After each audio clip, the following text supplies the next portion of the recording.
चलिए तो शुरू करते हैं इस टॉपिक के साथ में। मैं आपसे पूछती हूँ, ब्लॉकचेन सुनते ही डर लगता है कि हाँ कोई टेक्नोलॉजी है, ठीक है, समझेंगे। मैं यहाँ पर कोई भी यूट्यूब वीडियो नहीं दिखाने वाली, मैं कोई भी आपको इमेजिनरी एलिमेंट नहीं दिखाने वाली। मैं आपको जो आपका नॉर्मल तरीका होता है, जिस हिसाब से हम पढ़ाई करते हैं, वैसे हिसाब से मैं आपको समझाने वाली हूँ ब्लॉकचेन का। सुनेगा, चाय गैस पे पक रही है, चाय गैस पर पक रही है। कैन यू इमेजिन अ चाय विदाउट अ गैस? नो, वो गैस के बगैर चाय बन नहीं सकती। सिमिलरली मैं आज क्लास जो देने जा रही हूं वो है ब्लॉकचेन टेक्नोलॉजी के ऊपर, माय डियर स्टूडेंट्स। एंड चाय जिस पर पकती है ना वो है gas, and that is a blockchain technology, जिससे कि हमारा क्रिप्टो करेंसी वर्ल्ड चलता है।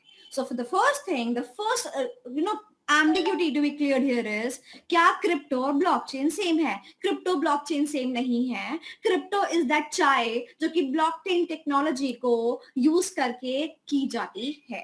Is that clear? चलो ठीक है मैम। क्या हम इसमें क्रिप्टो की बात करने वाले हैं आज की क्लास में? नहीं, क्रिप्टो करेंसी की बात नहीं करने वाले। हम बात करने वाले हैं उस अंडरलाइन टेक्नोलॉजी के बारे में जो कि आपका कोर्स का कंटेंट है, जो कि इमर्जिंग टेक्नोलॉजीज चैप्टर नंबर 4 का एक पार्ट है।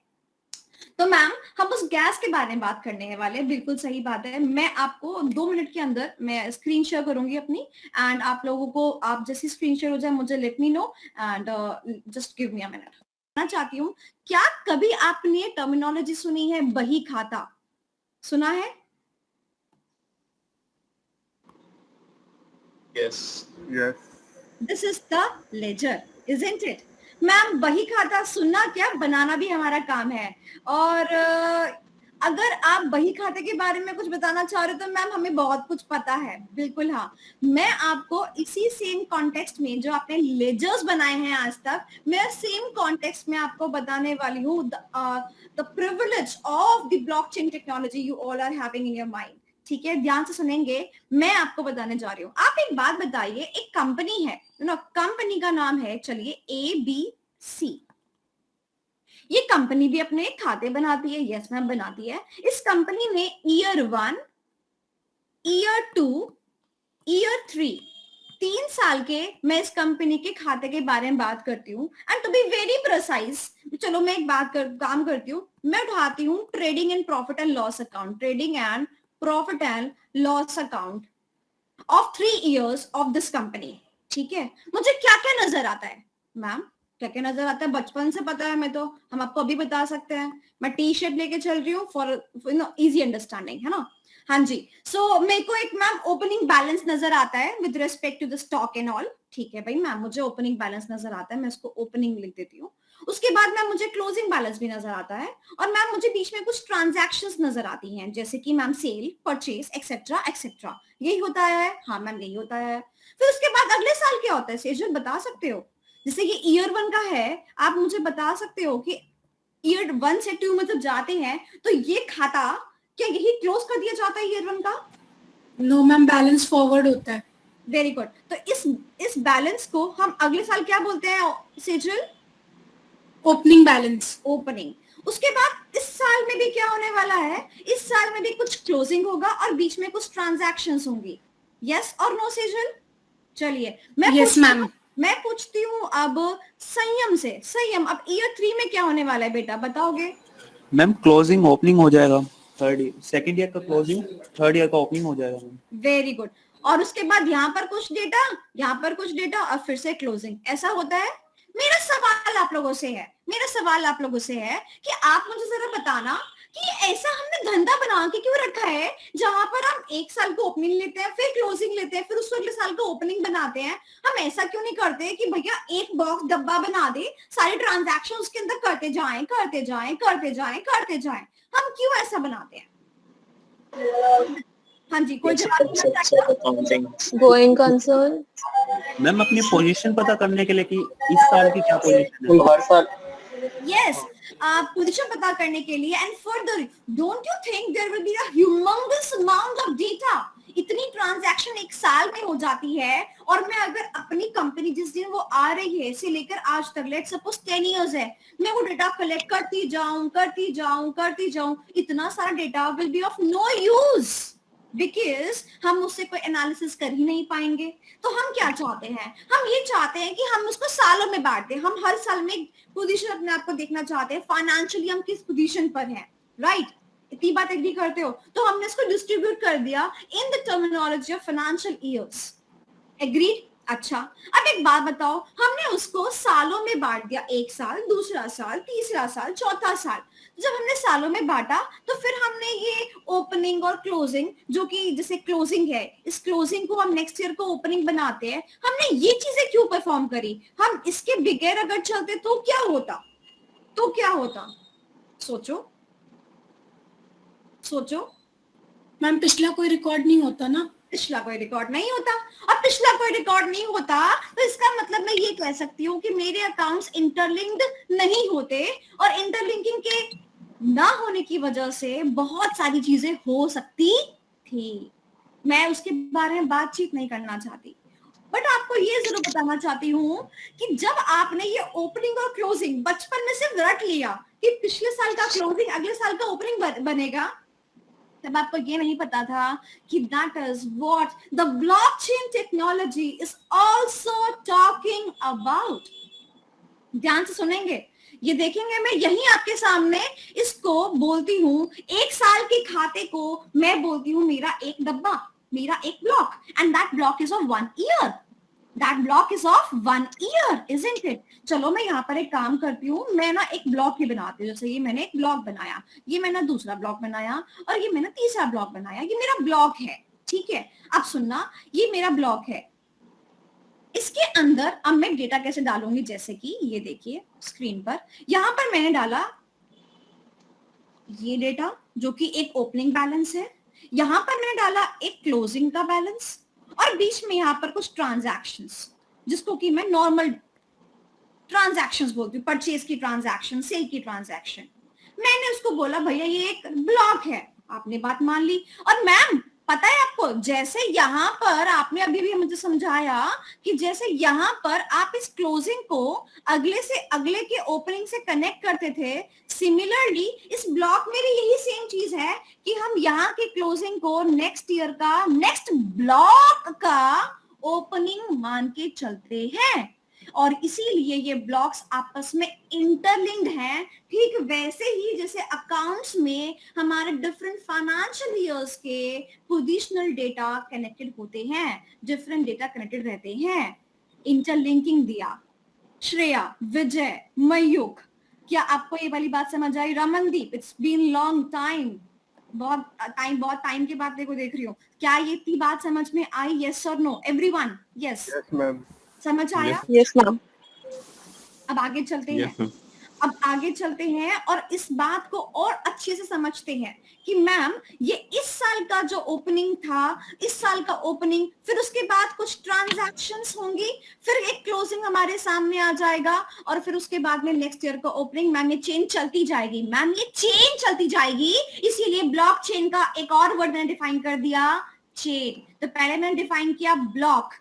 ब्लॉक क्या है? यहाँ पर ब्लॉक वो जगह है जहां पर ट्रांजैक्शन हो रही है, जहां पे ट्रांजैक्शन रिकॉर्ड हो रही है, और चेन का मतलब we are interlinking the transaction. अच्छा मुझे एक बात बताओ, अच्छा मुझे तुम लोग एक बात बताओ कि अगर मैं सुनना ध्यान से, अगर मैं अकाउंटेंसी की भाषा में बात करूं, मैं आपको बोल दूं कि इस साल का क्लोजिंग बैलेंस अगले साल का ओपनिंग बैलेंस जब बनता है, फिर उसमें हम कुछ सेल परचेज की एंट्रियां करते हैं, और फिर उस साल का क्लोजिंग बैलेंस आता है। तो जब हम उस साल की परचेज और सेल की एंट्रियां करते हैं, तो क्या उसका इम्पैक्ट क्लोजिंग पे पड़ता है? यस मैम पड़ता है। और उसके बाद अगर मैं बोलूं सुनना ध्यान से, अगर मैं बोलूं कि अगर आप इस खाते के अंदर, ध्यान से सुनना, इस खाते के अंदर अगर आप एक बार जो एंट्री पास कर दे, वो आपने कर दी, that can not be reversible.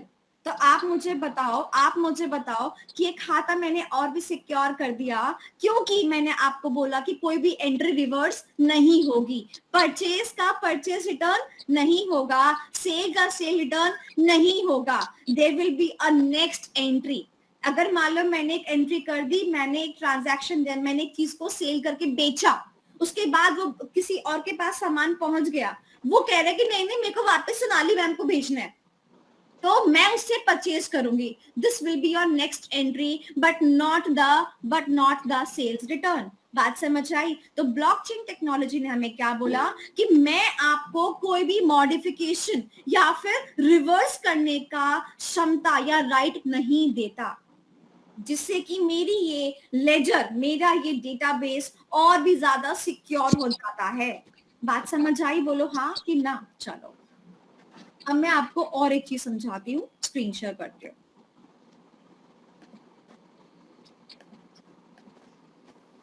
चलिए, तो ये हमने ब्लॉक के बारे में पढ़ा. अच्छा, अब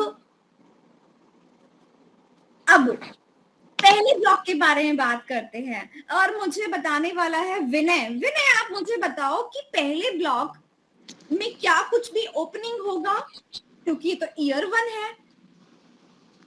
नो मैम. नहीं होगा. तो ईयर 1 की वैल्यू क्या हो जाती है ओपनिंग बैलेंस में? Nil. 0, nil. Very very good. And अब मैं आपको ये सारी terminology on the basis of block समझाने वाली हूँ. देखिए, जो ये ब्लॉक है ना, इस ब्लॉक के अंदर हमारे पास 3 चीजें हुई. इस ब्लॉक के अंदर हमारे पास 3 चीजें हुई. कौन कौन सी 3 चीजें हुई? हमारे पास सबसे पहली चीज हुई वो ओपनिंग वैल्यू जो कि हम स्टोर कर रहे हैं. दूसरी चीज हुई जो डेटा, जो ट्रांजैक्शन हो रही है सेल और परचेज की. और तीसरी वैल्यू आपकी क्लोजिंग वैल्यू. ठीक है, मैंने कहा इस डब्बे के अंदर, इस ब्लॉक के अंदर 3 वैल्यूज होंगी. कौन कौन सी वैल्यूज होंगी? दोबारा बोल रही हूँ, ओपनिंग वैल्यूज होंगी, दूसरा डेटा होगा, उस टाइम पीरियड का डेटा होगा, और तीसरी होगी हमारी क्लोजिंग वैल्यू. तो इसमें 3 चीजें होंगी. और अब मैं उन 3 चीजों को नामकरण देने वाली हूं. मैंने कहा जो मेरा ओपनिंग वैल्यू है मैं उसको क्या बोलूंगी? ये मेरा ओपनिंग बैलेंस है. अब इसको मैं बोलूंगी ओपनिंग वैल्यू. ठीक है, बट इस वैल्यू को मैं ऐसे नहीं रखूंगी. इस वैल्यू को मैं कन्वर्ट कर दूंगी इन कोडेड फॉर्म, कोडेड लैंग्वेज. और जैसे ही मैं किसी कंटेंट को चेंज कर देती हूँ कोडेड लैंग्वेज में, तो उसको बोलते हैं क्रिप्टोग्राफी. क्या बोलते हैं? क्रिप्टोग्राफी. मतलब उसका इंक्रिप्शन कर देना. तो जो मैं ओपनिंग बैलेंस रखूंगी, जो मैं क्लोजिंग बैलेंस रखूंगी, वो किस फॉर्म में होगा? इंक्रिप्टेड फॉर्म में होगा. और जैसे ही मैं मेरे ओपनिंग बैलेंस को इंक्रिप्टेड फॉर्म में कर दूंगी, कोडेड भाषा में कर दी, उसको मैं बोलूंगी ओपनिंग हैश. जो मेरा कोडेड लैंग्वेज होगा इसका मतलब है हैश. वो एक हैश जो कि एक वैल्यू होगी, एक कोडेड वैल्यू होगी. जैसे कि मान लो मेरा ओपनिंग बैलेंस है लेट्स सपोज 11 लाख रुपए. मैंने इसको कन्वर्ट किया कोडिंग में, मेरा कोडिंग आया कुछ ऐसा. ये एक वैल्यू आया जो कि मेरी समझ के बाहर है. इसको बोलते हैं इंक्रिप्टेड फॉर्म. और इसको मैंने क्योंकि ओपनिंग बैलेंस था, तो मैं इसको क्या बोलूंगी? मेरा क्या है? Opening hash. क्या बना मेरा? Opening hash. बात समझ आई? उसके बाद इस ब्लॉक के अंदर एक तो ओपनिंग हैश आ गया, दूसरा मेरे पास डेटा आ गया जो कि मेरी इन बिटवीन ट्रांजैक्शन हुई, और लास्ट में मेरे पास जो क्लोजिंग वैल्यू बचेगा ना बेटा, जो क्लोजिंग बैलेंस बचेगा ना, उस क्लोजिंग बैलेंस को भी मैं क्या करूंगी? कन्वर्ट कर दूंगी, इंक्रिप्ट कर दूंगी, और उसको मैं बोलूंगी नॉर्मल हैश. Normal hash. अब मैम एक बात बताओ, आपने जो बीच में डेटा था उसको क्यों नहीं कोड किया? उसको क्यों नहीं कोड किया? चलिए मैं आपसे एक बात पूछती हूँ, सुनना ध्यान से. आपके पास एक trading and profit and loss account है. आपने ओपनिंग वैल्यू जो है कोडेड फॉर्म में रखी, हैश फॉर्म में रखी. उसके बाद इन बिटवीन आपने सेल परचेस की ट्रांजैक्शन करी. तो जो आपने सेल परचेस की ट्रांजैक्शन करी, क्या उसका रिफ्लेक्शन क्लोजिंग बैलेंस में नहीं आ गया? आ गया ना. और जब आपने उस क्लोजिंग बैलेंस को ही इंक्रिप्ट कर दिया हैश की वैल्यू में, तो फिर टेंशन किस बात की है? बात समझ आया? तो इसका मतलब एक ब्लॉक है. इस ब्लॉक के अंदर क्या है? ये ब्लॉक जो है बेटा क्या है? इस ब्लॉक के अंदर आपका डेटा है और कुछ नहीं है. तो ब्लॉक क्या होता है? ब्लॉक कुछ नहीं, ब्लॉक एक डेटाबेस है जिसके अंदर की हम क्या स्टोर करते हैं? हम 3 चीजें स्टोर करते हैं. किसी भी ट्रांजैक्शन की ओपनिंग, उसकी ट्रांजैक्शन की हैपनिंग, और उस ट्रांजैक्शन की क्लोजिंग. क्या ब्लॉक चेन समझ में आया? हाँ या ना? इतनी बात समझ आई? आई थिंक सो. आपको अगर ये वाली बात मैं 11th में बता देती तो आज आपको ब्लॉकचेन इतना डिफिकल्ट नहीं लगता, है ना? बट ये वाली बात आपको आज मालूम पड़ रही है. बोलो हाँ कि ना? अच्छा एक बात और मुझे बताओ, एक बात सच्ची सच्ची मुझे बताना. मैं आपसे एग्जाम्पल की फॉर्म में पूछ रही हूँ and I think so yes. Normal hash, normal abnormal hash कौन सा होता है रे? नॉर्मल हैश मतलब एबनॉर्मल हैश कौन सा होता है? ये भी तो मुझे पता चले. एबनॉर्मल हैश मैं ऑन करती हूँ, रुक जाओ, मैंने टर्न ऑफ कर दिया था ऑडियो। हाँ चलो बोलो भी, क्या बोल रहे हो? नॉर्मल हैश मतलब एबनॉर्मल वाला कौन सा होता है, पहले मुझे बताओ।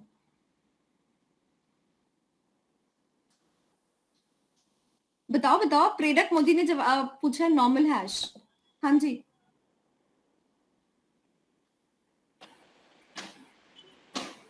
मैम नॉर्मल ही राइट किया है।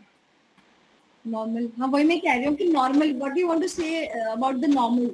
नॉर्मल एक्चुअली मतलब एक्चुअली मैम, इन्होंने जब अभी पढ़ा रहे थे ना ओपनिंग बैलेंस, तो आपने हाँ, बोला था नॉर्मल क्लोजिंग के टाइम पे कि नॉर्मल हैश, तो उसको वही हुआ कि नॉर्मल हैश क्या हुआ, वो नॉर्मल आपका वो नॉर्मल था कि हैश जो सिंबल है अच्छा वो। अच्छा अच्छा अच्छा, ओके ओके ओके। अरे भाई वो वाला नॉर्मल एक तो वैसे ही ब्लॉकचेन इतना कंफ्यूजिंग, ऊपर से डरावना, ऊपर से एक और शब्द जोड़ दिया। चलो, तो एक हैश, उसको हम हैश बोलते हैं। तो क्या आपको हैश समझ आया? अच्छा अच्छा, अब दूसरी एक बात, आप मुझे एक बात बताओ।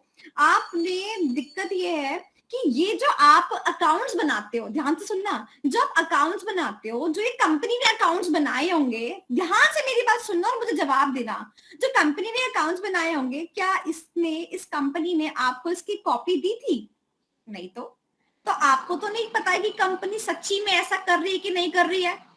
तो इसके लिए the auditor of the company come into the picture. क्या करता है वो? कंपनी में आता है, उसके फाइनेंशियल्स को देखता है और एक रिपोर्ट देता है, और उस रिपोर्ट में क्या देता है? अपना एक ओपिनियन देता है कि based on the facts and the figures, blah blah blah blah blah blah, the company is having this position, isn't it? इसका मतलब एक आम आदमी जैसे कि आप किस पे रिलाई करते हो? उस ऑडिटर पे रिलाई करते हो, उस कंपनी की ऑथेंटिसिटी के लिए। बट आपको नहीं लगता कई बारी वो ऑडिटर भी बायस हो सकता है? हालांकि हम बोलते हैं कि वो अनबायस्ड है, but still we have to only trust upon that one particular person who has given the audit report। अगर मैं आपसे ये कहूं कि आपको खुद ही उस कंपनी के डेटा की एक कॉपी मिल जाएगी, और उसके बाद में जितने भी ट्रांजैक्शन होंगे आपको सबके बारे में पता चल जाएगा, there will be no window dressing. क्या मैं कह सकती हूँ there will be no requirement of the auditor there? let me put this thing on hold, because otherwise तो मैं बोलूंगी ये चीज वायरल हो जाएगी कि मैम ने बोल दिया कि ब्लॉकचेन टेक्नोलॉजी के बाद में ऑडिटर का कोई रोल ही नहीं बचेगा। तो मैं तो इस पे कोई कमेंट नहीं कर रही, but you are intelligent enough to at least have a question in your mind कि अब तो ऑडिटर की जरूरत पड़ेगी या नहीं पड़ेगी, बिकॉज ट्रांजैक्शंस ऑलरेडी हमारे पास में आ रखे होंगे, हमारे पास, सबके पास एक कॉपी अगर हो जाए, that means we, if we are having not a central database but a decentralised database जिसका हर एक के पास एक कॉपी हो, तो आई थिंक सो कि कोई गड़बड़ी होने की संभावना ही नहीं बचती है। तो मैं एक बात कहती हूँ, हम सभी लोग अपने पैसे को जमा करते हैं खाते के अंदर, बैंक पे बहुत भरोसा करके चलते हैं, नहीं? उसके बाद में इस बात का भरोसा करते हैं कि अगर मान लो सेजल ने मुझे 10,000 रुपए दे दिए खुशी खुशी, तो ये चीज मेरे अकाउंट में प्लस कर जाएगी। मैं डेटाबेस में मान के चलती हूँ, बिकॉज पैसा मैंने बैंक में जमा किया, मुझे दिख तो रहा नहीं है पैसा, मतलब समझ तो है नहीं, जा कहाँ रहा है? सेंट्रल डेटाबेस के अंदर, सीबीएस में आपने चैप्टर में पढ़ा होगा, वहां जा रहा है। उस डेटाबेस के अंदर मेरा अकाउंट अपडेट हो रहा है कि नहीं हो रहा है, मैं इस बात के लिए अपने सेंट्रल सर्वर पर डिपेंड करती हूँ। बट क्योंकि मेरे पास उसका कोई कॉपी तो है नहीं, बट हाँ मैं विश्वास कर सकती हूँ बस कि हाँ बैंक ने ऐसा कर दिया तो कर दिया। तो उस विश्वास को और ज्यादा बढ़ाने के लिए हमें एक ऐसा सिस्टम चाहिए जो कि सेंट्रलाइज ना होकर डिसेंट्रलाइज रहे। अब इसको एक और एग्जांपल से मैं समझाती हूँ, और इस एग्जांपल को समझाने के बाद I don't think so you will be having any problem, any point in your mind left. Okay, चलिए समझते एग्जांपल के थ्रू।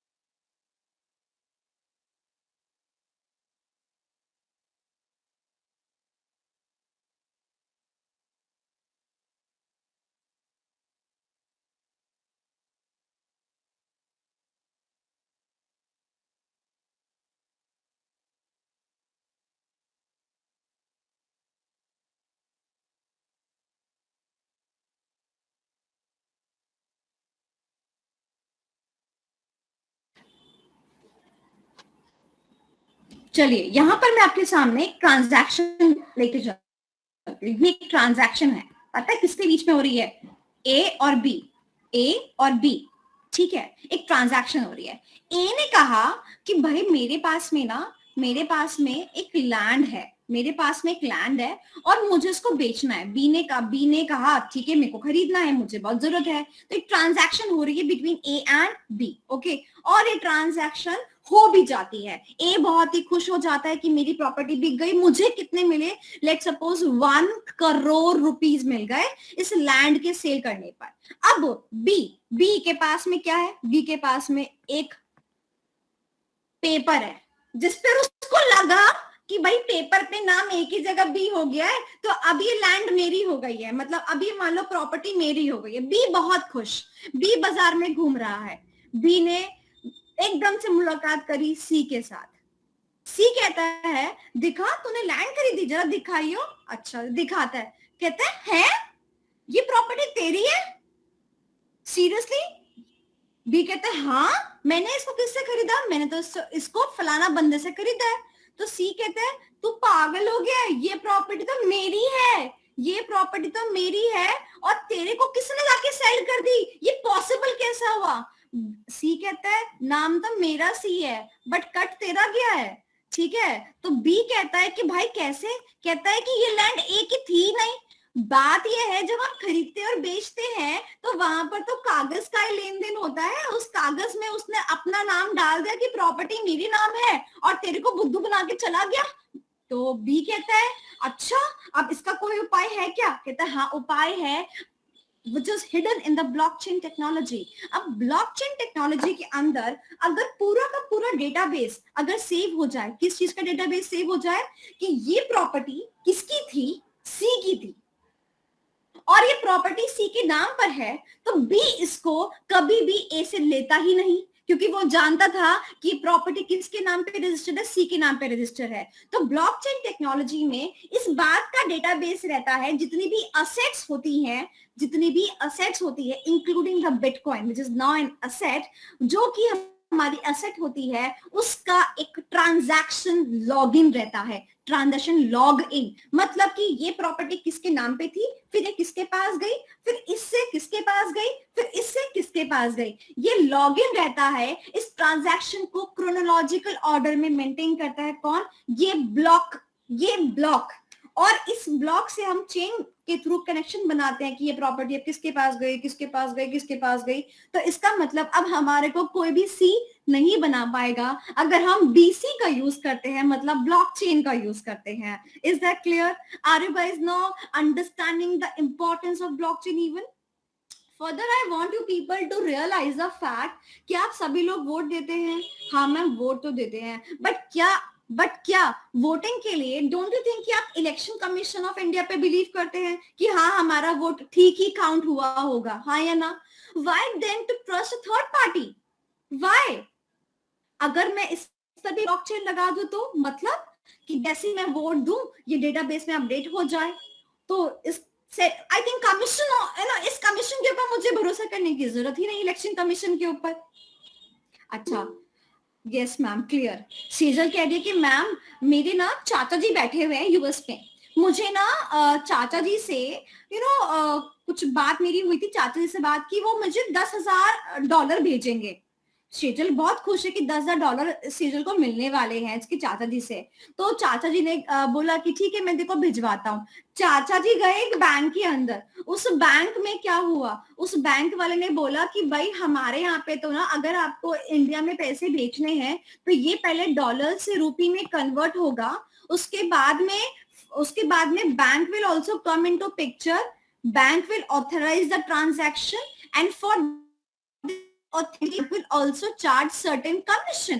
वो कुछ पैसा, कुछ डॉलर, लेट सपोज $2 वो अपनी जेब में रखेगा। सो फॉर सेंडिंग $10,000 बैंक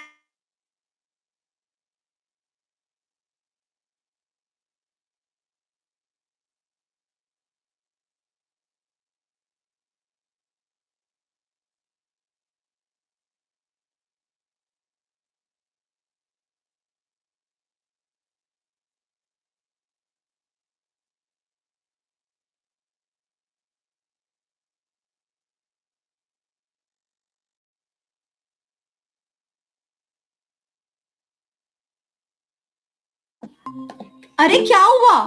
अरे सर्वर डाउन हो गया?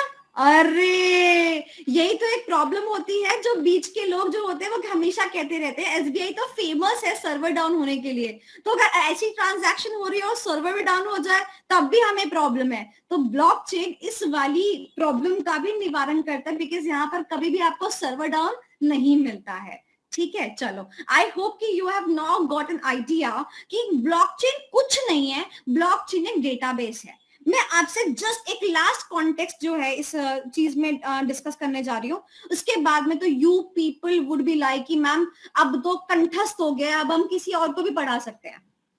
बस एक लास्ट चीज, आप मुझे बता सकते हो कि आज के टाइम पर सब के सब अपना डेटा कहाँ मेंटेन करते हैं? क्लाउड में सर्वर्स है ना। और उसके बाद पता है कौन बैठे होते हैं? हमारे हैकर्स बैठे होते हैं उस क्लाउड को हैक करने के लिए, isn't it? Yes ma'am. तो यहाँ पर हमारी चीज आती है into the picture which is a technology, जहां पर कि आप हैक भी नहीं कर सकते, क्योंकि हमने आपको बोला that particular system is a distributed ledger system, सबके पास उसकी कॉपी चली जाती है, and further hacking is also not possible because आप ऐसे सिस्टम्स में घुस रहे हैं जो मिलियंस ऑफ लोग आपस में साथ में कनेक्टेड हैं। बट मैम हैकिंग क्यों नहीं हो सकती, इसका आप एक एग्जांपल दे दो। मैं आपको आप ही की भाषा में एग्जांपल समझाती हूँ। अच्छा आप मुझे बताओ, क्या आपने लॉ पढ़ी है? हाँ मैम पढ़ी है। क्या आपने टाइप्स ऑफ रेजोल्यूशन पढ़ा है? हाँ मैम पढ़ा है। क्या आप मुझे बता सकते हो, one of you can come and speak कि what do you mean by ordinary resolution? What do you mean by an ordinary resolution?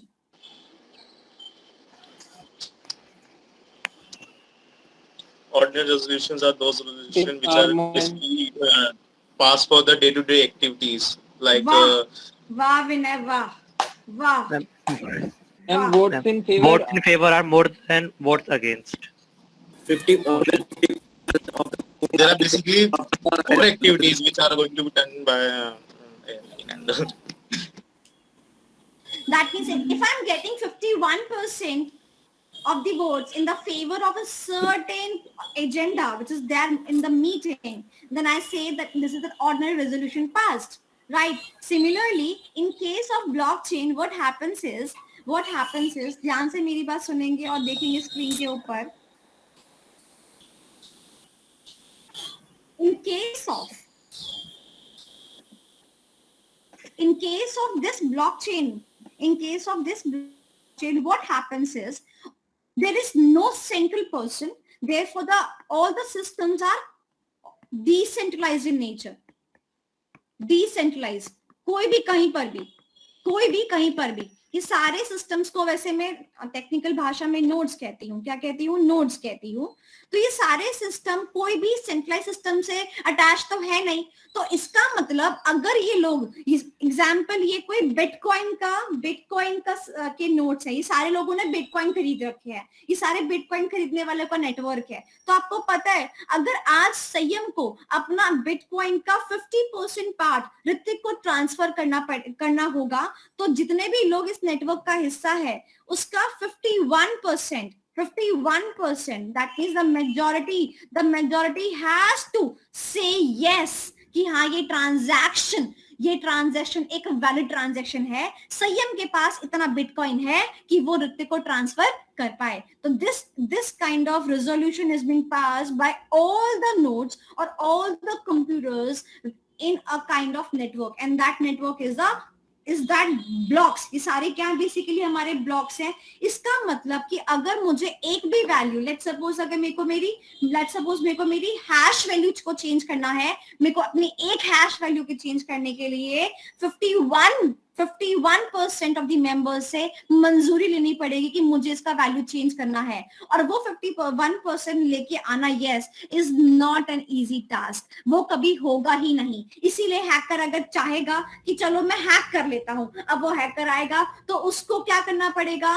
Majority systems में घुसना पड़ेगा। किसी एक सिस्टम में घुस के वो हैक नहीं कर पाएगा, उसे मेजॉरिटी सिस्टम्स में घुसना पड़ेगा। लेट्स सपोज अगर 1 लाख सिस्टम्स हैं तो उसको अप्रोक्सीमेटली 51,000 सिस्टम्स पे घुसना पड़ेगा और हैकिंग करनी पड़ेगी, which seems next to impossible। और फर्दर अगर आपको एक जगह अगर आपको वैल्यू चेंज करनी है तो आपको ऑलमोस्ट कितना टाइम लगेगा, क्योंकि ऑलमोस्ट आपको 5-10 मिनट्स लग सकते हैं, क्योंकि हर 10 मिनट्स के बाद में वैल्यू जो ब्लॉकचेन होती है वापस से रिज्यूम कर जाती है, अपनी प्लेस पे चली जाती है। सो अगर हैकर को टाइम भी मिलता है वैल्यू चेंज करने का सिर्फ 10 मिनट के अंदर वो वापस से रिफ्रेश होके अपनी बैक वैल्यू पे चली जाती है। 10 मिनट के अंदर 51,000 सिस्टम्स के अंदर चेंज करना इज नेक्स्ट टू इम्पॉसिबल। इसीलिए ब्लॉकचेन टेक्नोलॉजी को हम कहते हैं कि ये एक इम्यून सिस्टम है। इसके पास में वो शक्ति है जो कि इस सिस्टम को बहुत ही ज्यादा वैलिडेटेड सिस्टम बनाता है, जहां पर कि हम टैंपरिंग कर ही नहीं सकते हैं। आपको पता है बहुत साल पहले की बात है, एक इंसान आई थिंक फ्रांस में था और उस इंसान के पास में कुछ बिटकॉइंस पड़े हुए थे एंड कुछ समथिंग आई थिंक 10,000 बिटकॉइंस के साथ में उस इंसान ने पता है क्या खरीदा? उस इंसान ने खरीदा पिज्जा। और आज एक बिटकॉइन की वैल्यू है अप्रोक्सीमेटली 45 to 50 लाख। तो अगर वो 10,000 बिटकॉइंस को यूज करके एक पिज्जा ना ऑर्डर करता तो आज वो क्या होता, आप खुद सोचो। इस एग्जाम्पल से मैं आपको ये समझाना चाहती हूँ कि ब्लॉकचेन का इस्तेमाल ना ही सिर्फ एक डेटाबेस के रूप में किया जाता है बल्कि एक बार्टर सिस्टम के रूप में भी किया जाता है। पुराने जमाने की बात है, बताओ बार्टर सिस्टम में क्या होता था कि तुम मुझे दाल दो, मैं तुम्हें चावल दूंगा, यही था बार्टर सिस्टम। तो यहाँ पर भी यही चीज है। एग्जाम्पल, मेरे को एक घर खरीदना है आज की डेट में, तो मुझे घर खरीदने के लिए मैं उसको पैसे दूंगी, वो मुझे घर देगा, but this is involving the currency, this is involving the money. But अगर मैं बार्टर सिस्टम की बात करूं तो मैं उससे बोलूंगी कि भाई ऐसा है, मेरे पास में गोल्ड रखा है, तुम उससे गोल्ड ले ले और मुझे ये घर दे दे। ये बार्टर सिस्टम है। सिमिलरली हमारे इस ब्लॉकचेन वर्ल्ड के अंदर क्या होता है, हम बार्टर सिस्टम भी चला के रखते हैं।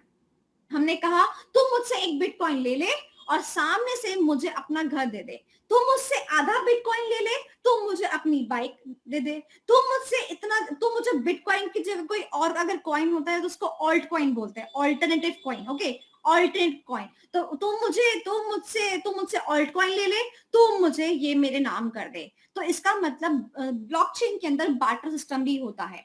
तो इस पूरी टेक्नोलॉजी में हमारी दो चीजें हुई। एक हुई एज अ डेटाबेस, जो कंपनियां अपना डेटा आज तक क्लाउड पे रखती आई हैं एंड अपनी डेटा को सेंट्रलाइज करती आई हैं। अगर आज की डेट में मेरा सारा का सारा डेटा आधार से कनेक्टेड है और इस आधार का फिंगरप्रिंट सारा का सारा है, और अगर कोई बंदा चाहे तो क्योंकि सेंट्रलाइज सिस्टम है, उस सिस्टम के अंदर हैकिंग कर सकता है, हमारा सारा डेटा को लीक कर सकता है। बट ब्लॉकचेन ऐसी टेक्नोलॉजी जिसमें हैकिंग ना के बराबर पॉसिबल है, तो वो हमारे सिस्टम को ऑथेंटिक सिस्टम बनाता है कि मैं उसके अंदर अपना डेटा रख सकती हूँ। सेकंड इज, ये मुझे प्रोवाइड करता है एक बार्टर सिस्टम के थ्रू ट्रांजैक्शन को हैपन कराने के लिए। एक ट्रांजैक्शन हैपन हो सकती है बिटवीन टू पीपल, जहां पर कि लोग बार्टर सिस्टम के जैसे आपस में चीजों को एक्सचेंज कर सकते हैं। और अब हम बात करते हैं अपने कंटेंट की। तो अब 6 बज गया है, 6 बजे तक मैंने आपको नॉर्मल कॉन्सेप्चुअल चीजें बताई है ब्लॉकचेन के ऊपर, और सिर्फ उतना ही बताया है जितना कि आपके कोर्स के लिए रिलेटेड है। कोर्स में एक चीज रिलेटेड नहीं है, बट जिसके बारे में मैं बात कर रही थी मैं उसको कंप्लीट करती हूँ, फिर आऊंगी आपके कंटेंट के अंदर। मैंने आपसे अभी बात करी हैकिंग के लिए मुझे कितना % चाहिए। मुझे अप्रोक्सीमेटली मेजॉरिटी मेंबर्स की हाँ चाहिए, जिसको कि आपकी भाषा में कहते हैं ऑर्डिनरी रेजोल्यूशन। क्या कहते हैं? Ordinary resolution. और इस चीज को ब्लॉकचेन में क्या कहते हैं? कंसेंसस। क्या कहते हैं? कंसेंसस।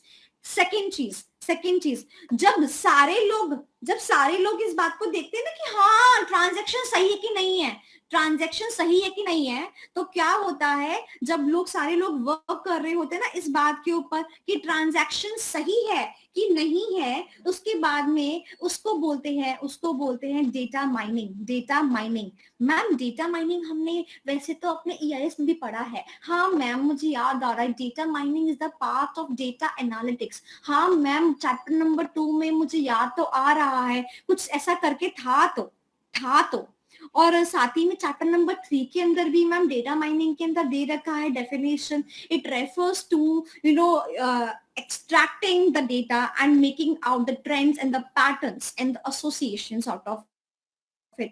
हाँ मैम याद तो आ रहा है थोड़ा थोड़ा, अब फिर भी घर जाके अपन रिवाइज कर लेंगे तो थोड़ा और अच्छे से रिकॉल हो जाएगा. डेटा माइनिंग क्यों कहा इन्होंने? डेटा माइनिंग इसलिए कहा क्योंकि पता है क्या होता है, जब आपकी ट्रांजैक्शंस हैपन हो रही होती हैं तो जो ट्रांजैक्शंस के रिस्पेक्ट में इनको ऑथेंटिसिटी प्रोड्यूस करनी होती है ना, वो ऑथेंटिसिटी को प्रूव करने के लिए इनको डेटा के ऊपर काम करना पड़ता है, इनको एनालिसिस करना पड़ता है, इनको ट्रेंड्स और पैटर्न्स देखने पड़ते हैं कि क्या पक्का सीएम के पास बिटकॉइन था जो ये ऋतिक को दे रहा है. उसको ये लोग प्रूव करते हैं और प्रूव करने के बाद में अपना जो प्रूव होता है वो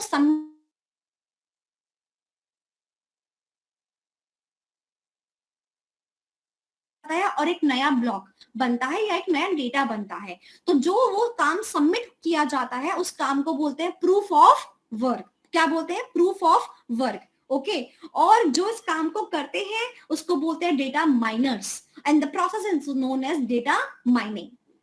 मैम मैं पानी नहीं भरता बोतल में जब तक कि मुझे कोई रिवॉर्ड ना मिले, और आप कह रहे हो मतलब डेटा माइनिंग करने का मतलब कि मैं को पागल कुत्ते ने काटा है कि मैं क्यों फालतू में वो कॉम्प्लेक्स इक्वेशन को सॉल्व करूं, मैं क्यों दिखाऊं ट्रांजैक्शन ऑथेंटिकेट है कि नहीं, क्या मुझे कुछ मिलेगा? हाँ जी, आपको मिलता है बोथ द थिंग्स, रिवॉर्ड्स भी और पनिशमेंट भी. अगर आपका प्रूफ सही निकलता है तो आपको मिलते हैं rewards in the form of the chain you are. अगर आप बिटकॉइन की चेन में है तो आपको बिटकॉइन मिल जाएगा, अगर आप लिटकॉइन की चेन में आपको एक लिटकॉइन मिल जाएगा. Similarly other aspects. सेकेंडली, अगर आपने गलत बताया तो आपको पेनल्टी भी देनी पड़ती है. तो whatever you have as an asset उसके फॉर्म में आप पेनल्टी भी भरते हो. सो आज में अगर आप अपने पैसों से कुछ नहीं खरीदना चाहते तो आप अपना दिमाग लगा के डेटा माइनर्स बन सकते हैं और उससे आप वो बिटकॉइन, ऑल्ट कॉइन कुछ भी कमा सकते हैं और फिर आप एक अमीर इंसान बन सकते हैं. ठीक है, अब चलते हैं अपने कंटेंट की तरफ. सो अपने को बिटकॉइन में कंटेंट वाइज आईसीएआई की कंटेंट वाइज क्या पढ़ना है? सो आईसी की कंटेंट वाइज अपने को पढ़ना है 5 चीजें. सबसे पहले मीनिंग, फिर वर्किंग, फिर एप्लीकेशन, फिर रिस्क, फिर कंट्रोल्स. एग्जाम में सबसे इंपॉर्टेंट क्या चीज है? मैं अगर कोई बच्चा मुझे अच्छे तरीके से जानता है तो मैं हमेशा कहती हूँ कि जब भी आप कोई टॉपिक पढ़ते हो तो उसका मीनिंग, उसकी डेफिनेशन सबसे ज्यादा इंपॉर्टेंट होती है. शेजल क्यों होती है इंपॉर्टेंट सबसे ज्यादा?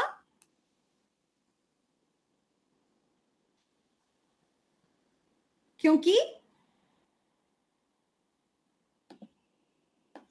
Yes, now you can speak.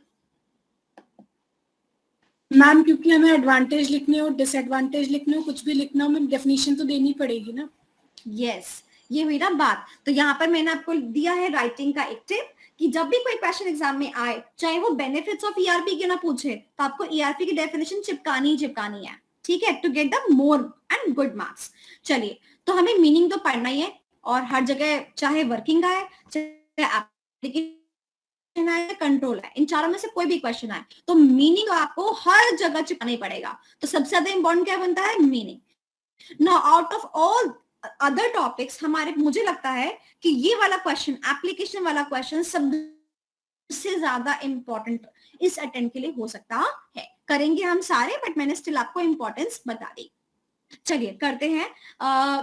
आपकी स्क्रीन पर मैंने यहाँ शेयर कर दिया है, आपके पास जो नोट्स है उनसे भी कर सकते हो. मैंने इस मीनिंग को थोड़े टुकड़ों में बांट दिया है ताकि आपको इजीली समझ में आ जाए. चलिए, तो कहते हैं meaning referred as DLT. DLT का full form distributed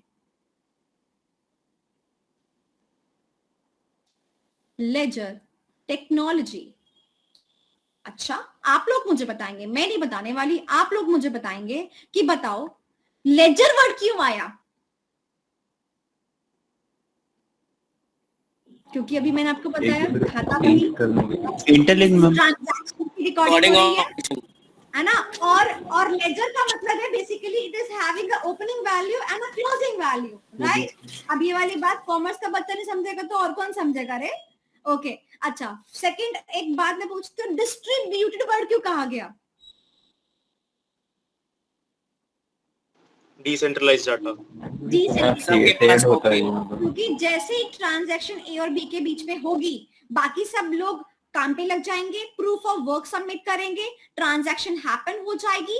transaction happen हो जाएगी तो उसकी सबके साथ में, जैसे आपने कभी देखा है गूगल ड्राइव पर भी, जब मैं कोई डेटा को बनाती हूँ करती हूँ ना, और अगर मैं उस गूगल ड्राइव को शेयर कर दूं किसी के साथ में, तो वो जैसी कोई ट्रांजैक्शन हैपन होगी, गूगल ड्राइव में कंटेंट ऐड ऑन होगा, तो सबके पास में उस एक्सेल शीट में अपडेट हो जाता है ना, साइमल्टेनियसली आपके साथ शेयर हो जाता है। एक होता है कि कॉपी भेजना, यहाँ पर कॉपी नहीं जाती, साइमल्टेनियसली शेयरिंग हो जाता है, खुद ब खुद शेयर्ड है, राइट। जैसे गूगल ड्राइव में कंटेंट खुद ब खुद शेयर हो जाता है। मालूम मैंने अपनी गूगल ड्राइव पे कुछ कंटेंट अपलोड किया और मैंने गूगल ड्राइव आपके साथ ऑलरेडी शेयर कर रखी है, that means the part of that blockchain, तो automatically you will be having the up to dated data, whatever I will be uploading on the drive will be shared with you guys, okay. इसलिए मैंने आपके साथ Google drive share नहीं कर रखी, वरना आपको तो मेरे लेक्चर्स ऐसे ही मिल जाएंगे। चलो ओके, तो डिस्ट्रीब्यूटेड वर्ड का मतलब समझ में आया, लेजर का मतलब समझ में आया, और क्योंकि एक टेक्नोलॉजी है इसलिए हमने इसको क्या बोला, DLT। बात समझ आई? DLT क्यों बोला? तो ब्लॉकचेन क्या है? Blockchain is a DLT। अगर कोई बच्चा एग्जाम में बिना पढ़े जाएगा या फिर लेमान की तरह जवाब देगा तो वो पता क्या बोलेगा, ब्लॉकचेन इज अ टेक्नोलॉजी। और जो बच्चा अच्छे से पढ़ के जाएगा वो खाली टेक्नोलॉजी वर्ड नहीं लिखेगा, वो क्या लिखेगा, डिस्ट्रीब्यूटेड लेजर टेक्नोलॉजी। और इसीलिए मैं कहती हूँ DLT becomes your first keyword to recall and remember, right. चलिए अब इस टेक्नोलॉजी के बारे में आगे पढ़ेंगे और उसका निमोनिक लिखेंगे SPDO। कैसी टेक्नोलॉजी है? जहां पर कि हमारे पास डेटाबेस कैसे रहता है, शेयर्ड रहता है। डेटाबेस कैसे रहता है, शेयर्ड रहता है। Peer to peer, peer to peer मतलब पीयर कौन होता है, पीयर का मतलब होता है the person of the same level, the person of the same level. अच्छा एक बात मुझे बताओ, आज के टाइम पर अगर मुझे सुनो ध्यान से, अगर मुझे कोई काम करना है तो मुझे ना परमिशन लेनी पड़ती है पापा से कि पापा ये काम कर लूं, पापा की परमिशन मिलेगी तो पापा यस करेंगे तो जाके काम बनेगा। पापा मैं शिमला चली जाऊं क्या, पापा कहेंगे फिर क्वेश्चंस, वहां जाके क्या करोगी, मतलब शिमला जाके इंसान क्या ही करेगा ना, पता ही होता है, बट फिर भी क्वेश्चंस आएंगे। दैट मींस उस सेंट्रलाइज अप्रोच की वजह से मुझे बार बार पापा के कदमों में झुकना पड़ता है और परमिशन मांगनी पड़ती है।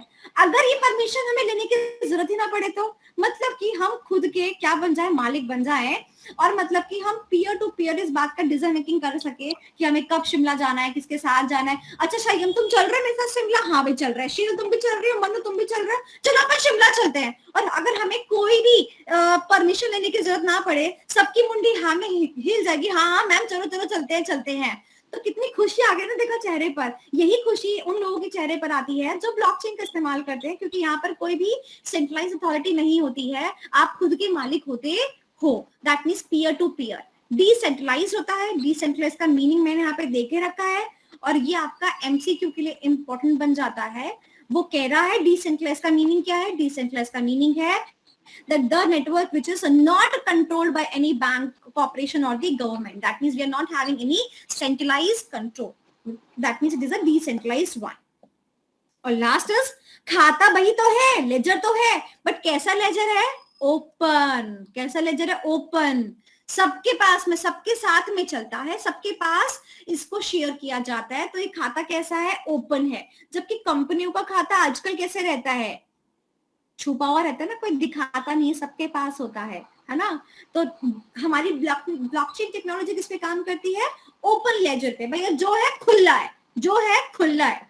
बट मैम एक बात क्वेश्चन करने योग्य है कि मैम अगर जो है अगर वो खुला है तो मैम फिर तो मतलब दिक्कत है ना, हमारी प्राइवेसी भी तो कोई चीज होती है ना।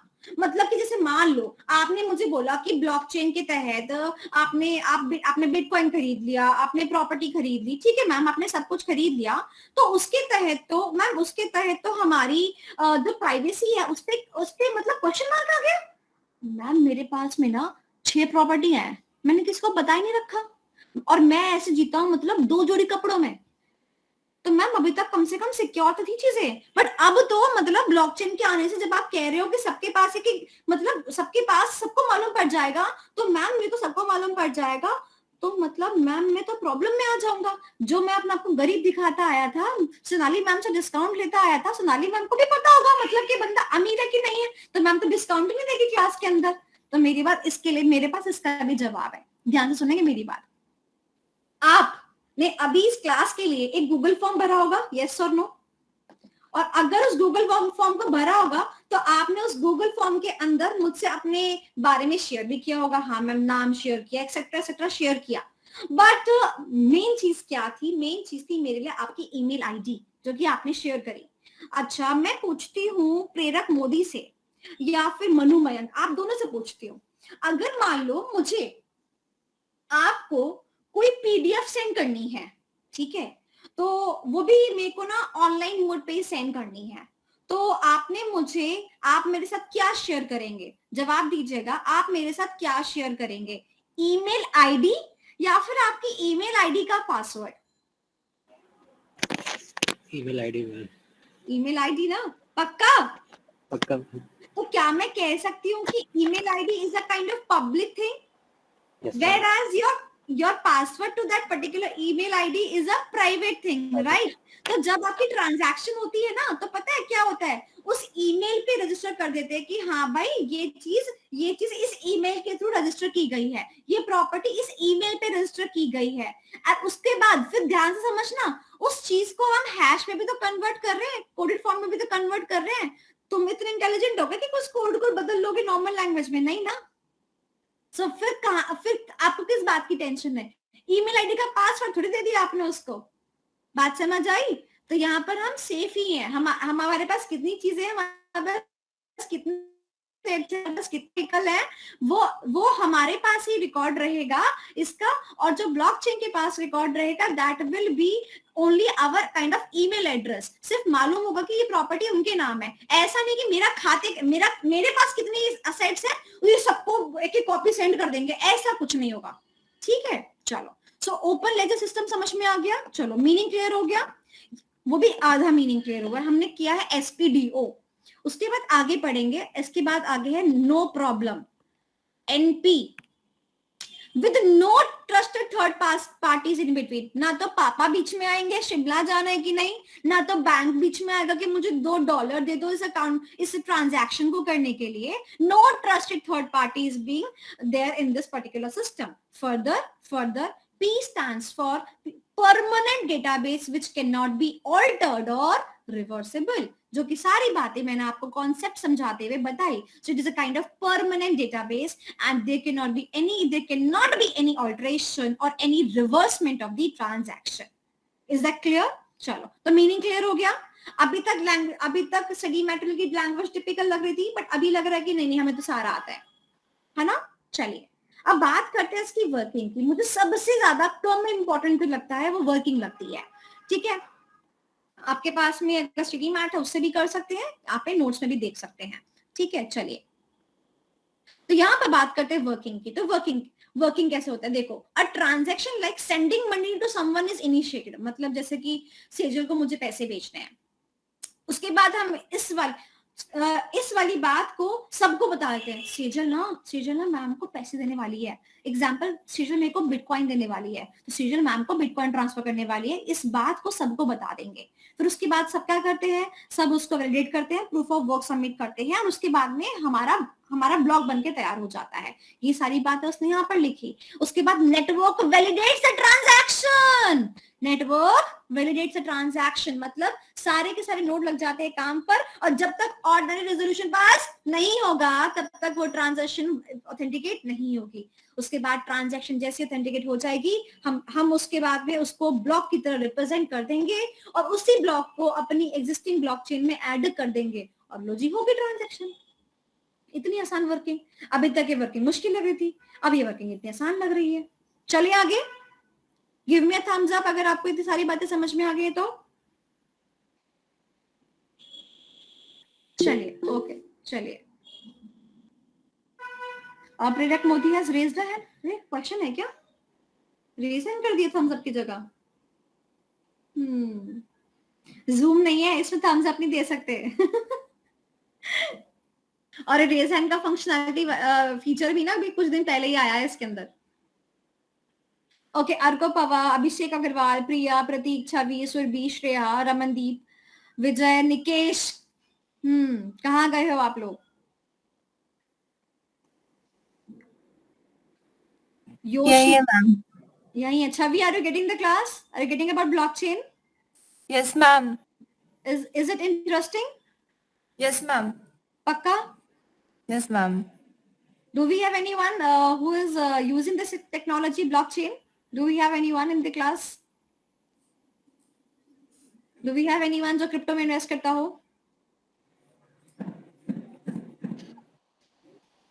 नहीं, but definitely we'll be having after I think so 2025 it is going to be on the boom. And I tell you अगर आप लोग इस ब्लॉकचेन को समझ लेते हैं तो आई थिंक सो इसको करियर बनाने में सबसे ज्यादा आपको मजा आएगा, क्योंकि इसमें खूब पैसा होगा और इसमें बहुत सारे स्कोप होंगे आई थिंक सो। एंड हमारे सीए इंडस्ट्री में भी it is going to change the whole industry. अभी ऑडिट सिर्फ ऑनलाइन प्लेटफॉर्म पे गया है कि हम ऑनलाइन ऑडिटिंग कर देते हैं, ठीक है। आगे तो इसका रुख ही बदल जाएगा जब ब्लॉकचेन का इस्तेमाल करेंगे, ठीक है। ओके, चलिए आगे बढ़ते हैं एप्लीकेशंस के ऊपर। मैंने आपको निमोनिक के थ्रू मीनिंग बताया, एक बार रिकॉल करते हैं। क्या निमोनिक बताया? मैंने आपको बताया SPDO, एस से शेयर्ड, P से पीयर टू पीयर,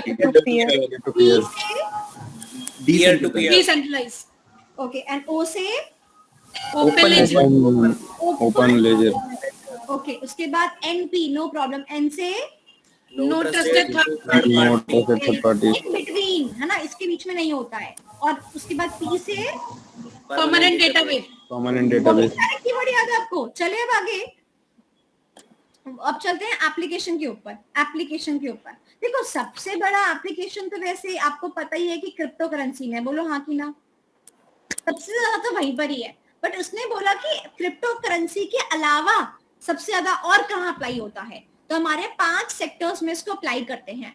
मैम करने से पहले अगर आप हमें इसका मतलब एक निमोनिक बता देते तो मतलब हमारे को समझ में आ जाता, करना भी आसान हो जाता। मयूख मुखर्जी निमोनिक बताएंगे?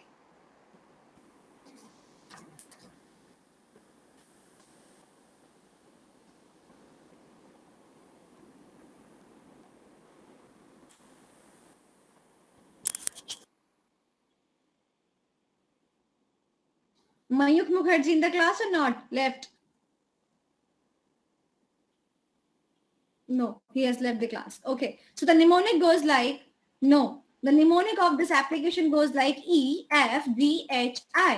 मैम ये तो आप ABCD वाला मतलब अल्फाबेट्स लिख रहे हो, यही निमोनिक है बेटा। देखेंगे E से आपका बनता है, E से आपका बनता है, बताएंगे कौन बताने वाला है? E से इकोनॉमिक फोरकास्ट, F से फाइनेंशियल सर्विसेज, G से गवर्नमेंट, हेल्थ केयर, और I से industry of travel, industry of travel.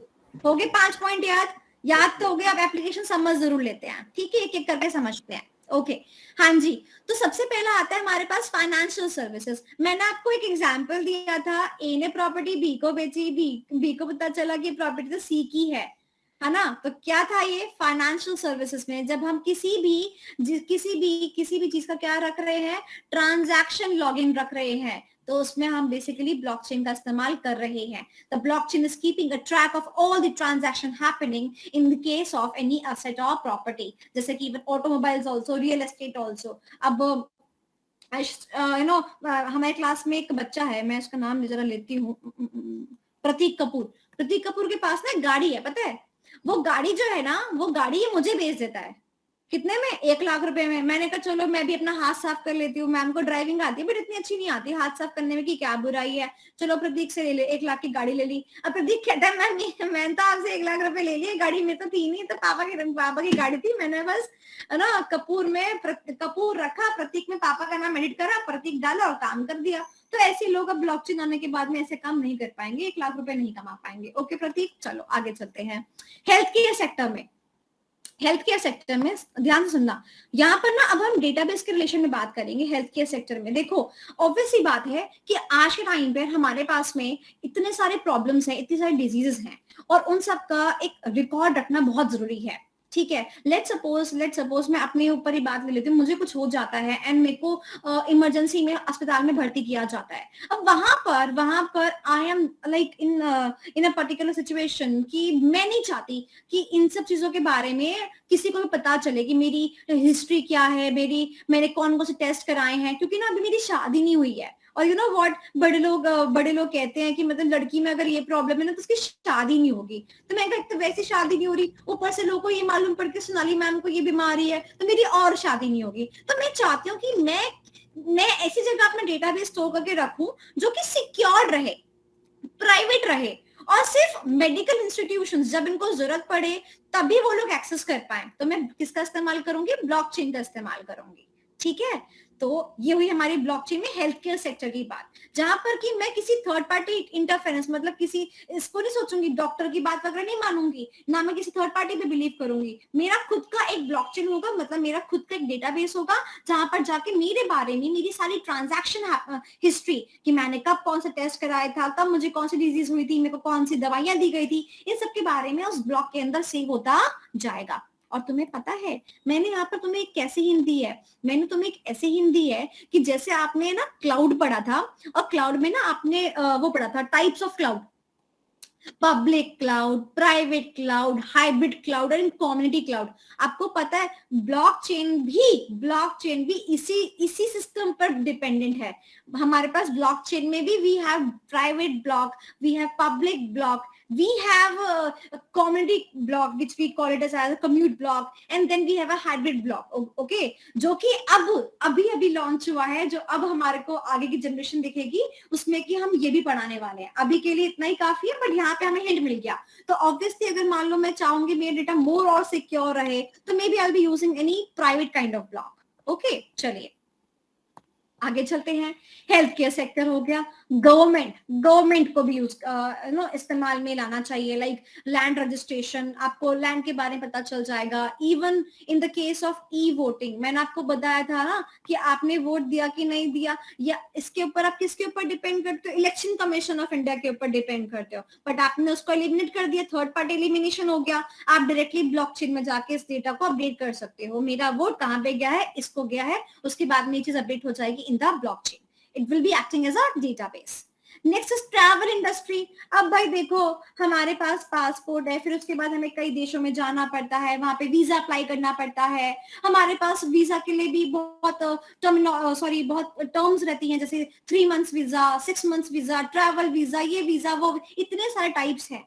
तो आपने इसका एक डेटाबेस मेंटेन करना है, और वो डेटाबेस कहाँ मेंटेन करते हो? आप ब्लॉक के अंदर मेंटेन करते हो। लेट्स सपोज मुझे मलेशिया जाना है, मैंने ट्रैवल वीजा अप्लाई किया, इस बात को कौन सेव कर लेगा? ब्लॉकचेन कर लेगा। मैं कल को मलेशिया जाती हूँ और अपना वर्क करना चालू कर देती हूँ, तो मेरे ब्लॉकचेन के थ्रू पता लगाया जाएगा, मेरे ब्लॉक के थ्रू, मेरे डेटाबेस के through, that I was actually having a travel visa, not a working visa.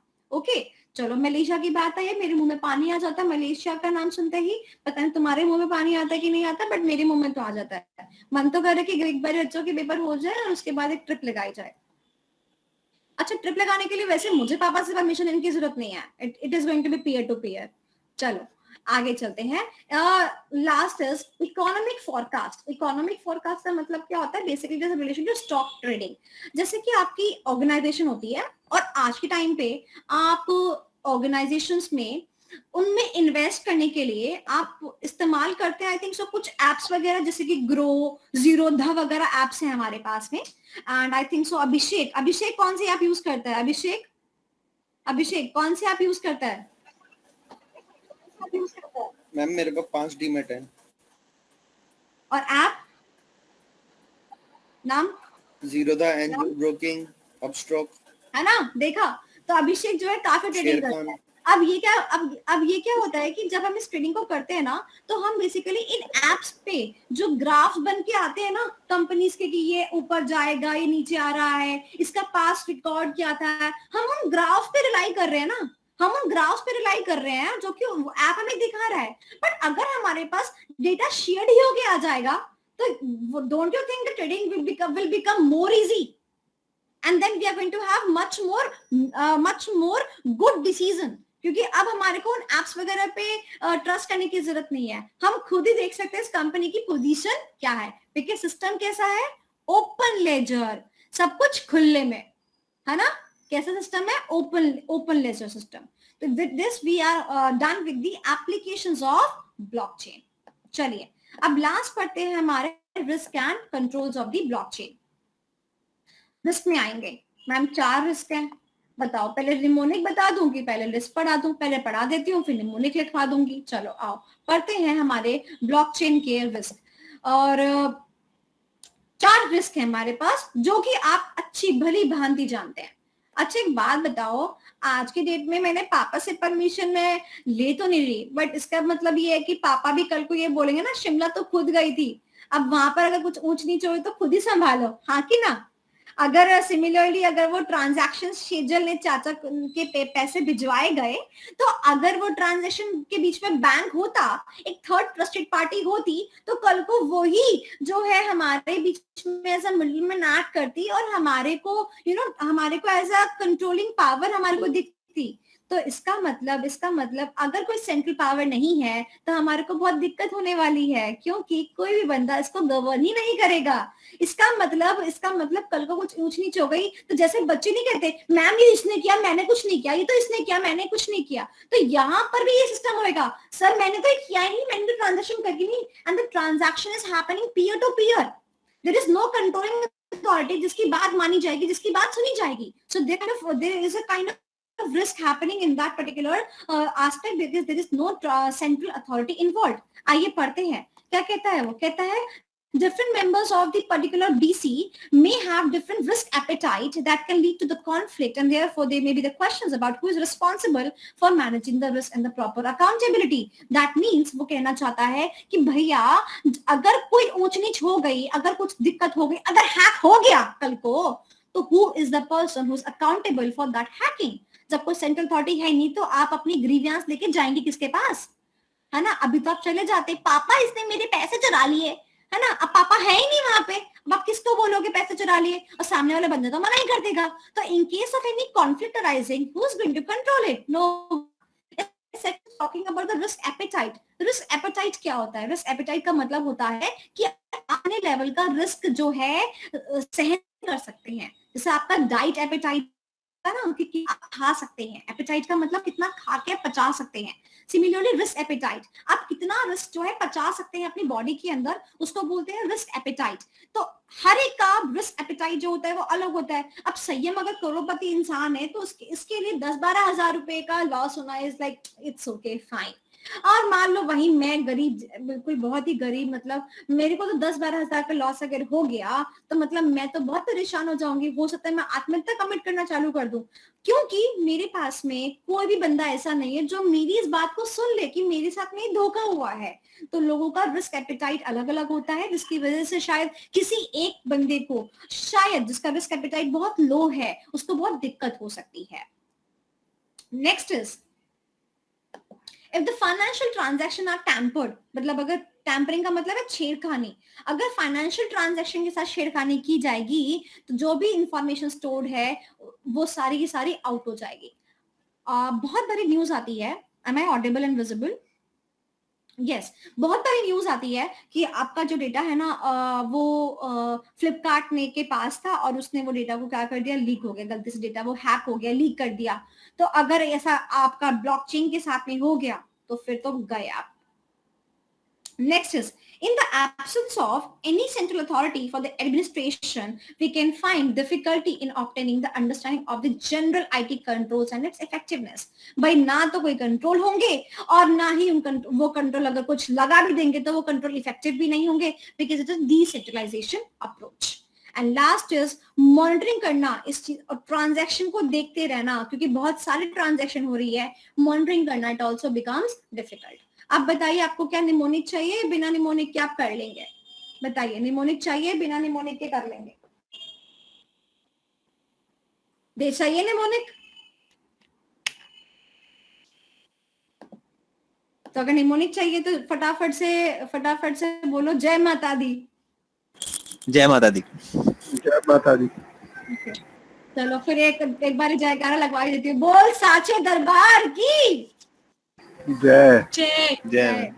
Navratra चल रहे हैं, माता रानी ने भी, हाँ माता रानी को भी हमारे को पटाके चलना है कि हाँ माता रानी हमारे पे अपना ब्लेसिंग रखे, अपनी सारी की सारी दुआएं हमको दे, राइट। चलिए तो निमोनिक आपको लिखवाती हूँ। निमोनिक आपकी स्क्रीन पर ये रहा।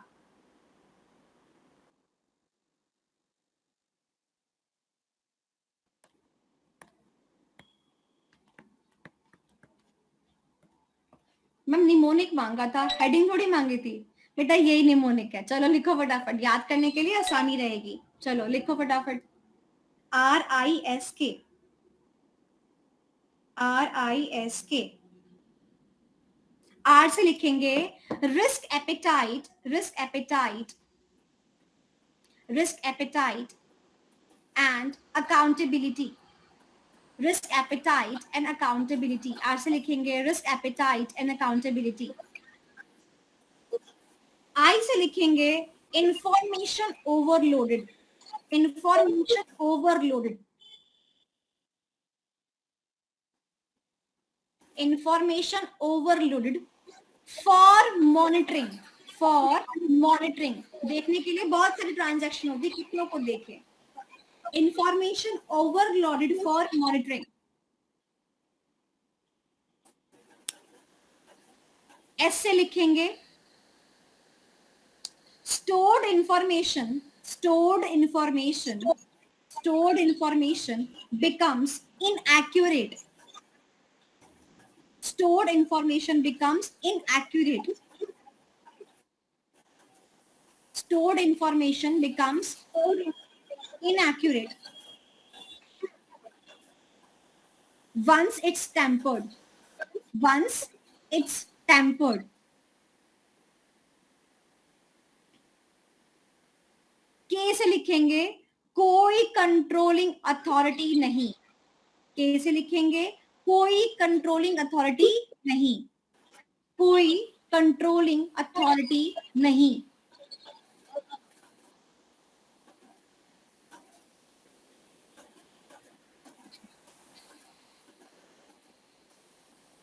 चलिए ये मैंने आपको लिखवा दिया रिस्क का निमोनिक। चलिए कंट्रोल्स पढ़ते हैं। कंट्रोल्स इतने कुछ ज्यादा खास अब बचते नहीं है, बट हाँ यस ऑफ कोर्स रीडिंग लगा लेते हैं। आपको आइडिया हो चुका है ब्लॉकचेन के बारे में। उसने बोला देखो सुनना, कंट्रोलिंग के लिए कंट्रोल्स लगाए जाने चाहिए। उसने बोला मैं हर एक शब्द में shall be, shall be, shall be, shall be का इस्तेमाल करूंगा। Anyone in the class can tell me what is the meaning of the word shall be, shall be, shall be, shall be का suggestion। yes, तो controls क्या होते हैं? Suggestions होते हैं ना कि ये कर लो। बच्चा बिगड़ता जा रहा है तो मम्मी ने बोला कि इसको आज से डांटो, दैट मीन्स ऐसा करो, सजेशन दिया गया। shall be, shall be, shall be, shall be, shall be, 5 बारी shall be आ गया, ठीक है। 5 पॉइंट्स। पहला क्या बोला? कहता है पहला तो बोलो एक सीसीएम को अपॉइंट कर दो। सीसीएम मतलब सेंट्रल काउंसिल मेंबर, जो कि पूरे आईसीए को जैसे कि मॉनिटर करता है। सिमिलरली हम जो मॉनिटर करना चाहते हैं, जो मॉनिटरिंग की दिक्कत नहीं आ रही थी, है ना, उस मॉनिटरिंग की दिक्कत को कौन सॉल्व करेगा? CCM, that means computerised continuous monitoring, की मतलब जो मॉनिटरिंग करे वो सिस्टम से मॉनिटर कर ले and that monitoring should be done on the continuous basis. Okay, second is DA, data analytics। And आपको पता है डेटा एनालिटिक्स में आप एक प्रोसीजर भी पढ़ते हैं, डेटा एनालिटिक्स प्रोसेस, जिसमें कि आप 3 स्टेप्स पढ़ते हैं। जिन्होंने चैप्टर नंबर 2 अच्छे से पढ़ा है, अमेंडमेंट अच्छे से पढ़ी है, they can connect with the data analytics process. तो वहां पर हम यही करते हैं, वहां पर हम रिलेवेंट डेटा को रखते हैं और बाकी सबको निकाल के बाहर हटा देते हैं to fix the quality of the data. तो उसने ब्लॉकचेन में भी ऐसे बोला कि ब्लॉकचेन में हम डेटा एनालिटिक्स को लगाएं ताकि हमारे पास में डेटा कम से कम हो, रिडंडेंसी ऑफ डेटा रिड्यूस हो जाए, रिलेवेंट डेटा हो जिस पर कि हम काम कर रहे हो। ओके, तो हमारा नेक्स्ट पॉइंट बनता है DA। उसके बाद उसने बोला हमारे पास होनी चाहिए कम्युनिकेशन। कम्युनिकेशन, अगर कोई बंदा किसी भी चीज में चेंज करने की कोशिश करे तो सारे के सारे नोड्स, सारे के सारे डिवाइसेस जो से कनेक्टेड हैं, वो क्या करे, उनके पास एक अपडेशन पहुंच जाए। तो क्या बन जाएगा, हाँ भाई हाँ वो छेड़खानी कर रहा है। जैसे अभी के अभी कोई बच्चा अगर गूगल मीट के साथ में खेल रहा होगा ना, तो मेरे पास नोटिफिकेशन आ जाता है, तो मुझे पता चल जाता है।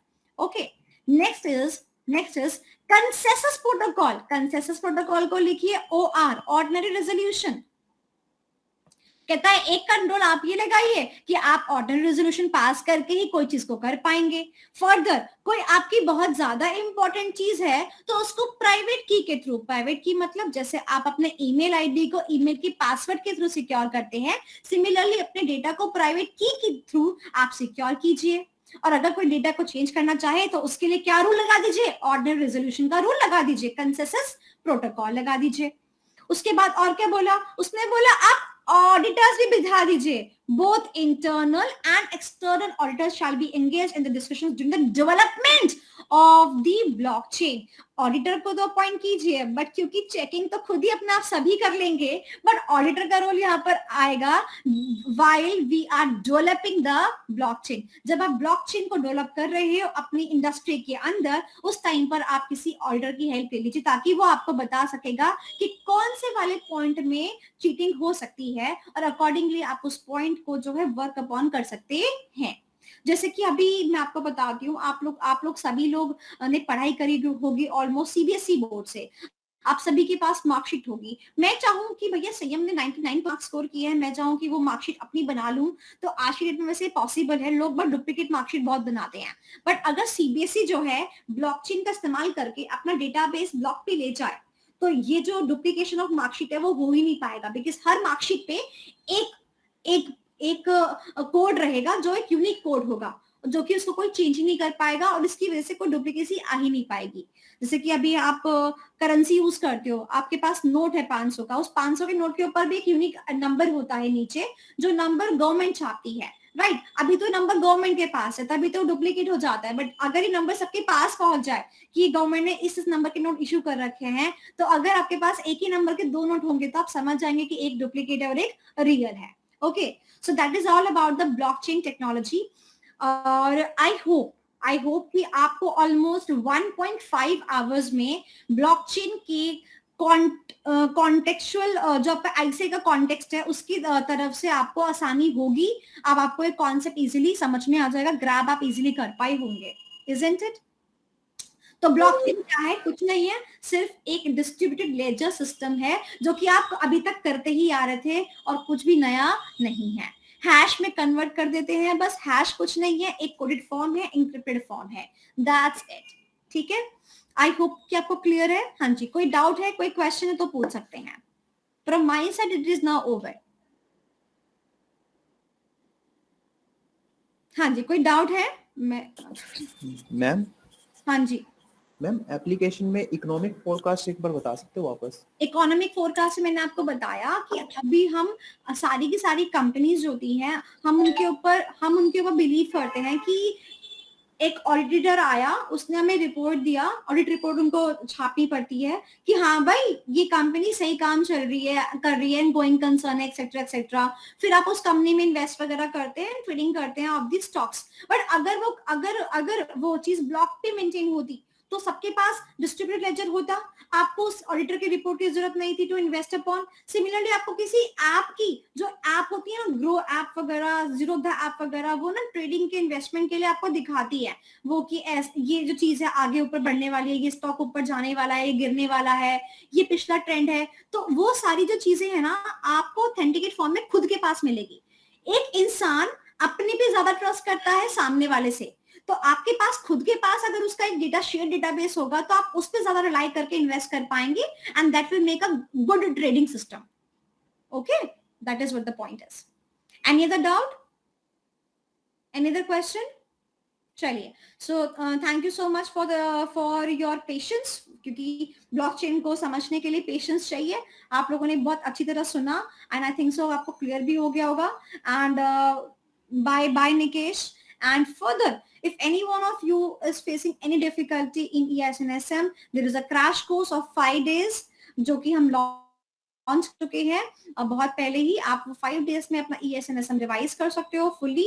और क्या बोलते हैं फर्दर, अगर आप जैसे ये मेरे हैंडमेड नोट्स है, किसी के पास अगर नोट्स नहीं है तो आप नोट्स भी अपने ऑर्डर करके मंगा सकते हो। ICA बेस्ड नोट्स है, ICA बेस्ड मटेरियल है सारा का सारा।